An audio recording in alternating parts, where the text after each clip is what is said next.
unless jpup pulls them right now, which he did. If he had had a couple of sentries in there for force field, that would have been so much more epic. Or even if he had just popped it into whatever mode and made a couple of those force fields.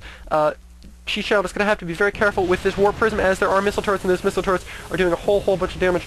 And this Templar is actually going to get a couple of SCV kills. These SCVs mining gas, this newly depleted refinery, this almost depleted refinery, are going to go down. And he is going to morph an Archon in, which is not going to finish before jpup has a chance to build combat units. These SCVs are actually doing a fairly large amount of damage to these Archon shields. He's going to be able to deal with these SCVs fairly easily, though. This Archon up to 7 kills now, but it is going to get taken out by these Vikings right now. Archons are really terrible combat units in StarCraft 2 compared to the StarCraft 1 counterparts. And as the developers have said, they are not intended to be combat units, and they're just intended to be something that you do with your Templars when they're out of energy, so they just don't sit around being useless.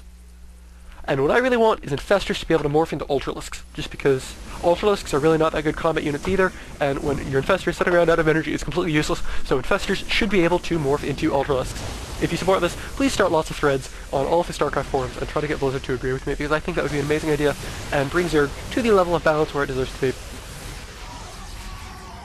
Which is interesting. Which is, you build a bunch of Infestors no matter what your army comp is, because they're freaking awesome. GG coming out of cheesechild, because cheesechild is out of combat units. Cheesechild is on 17 food. Cheesechild is also mining on no bases. jpup was able to take on that gold expo with his Marines and Marauders while I was watching all his drops. I'm going to go back and watch that again, because I am terrible. And we're just going to speed this up a metric crap ton. I wound back way too much. Still on massive crap ton speed.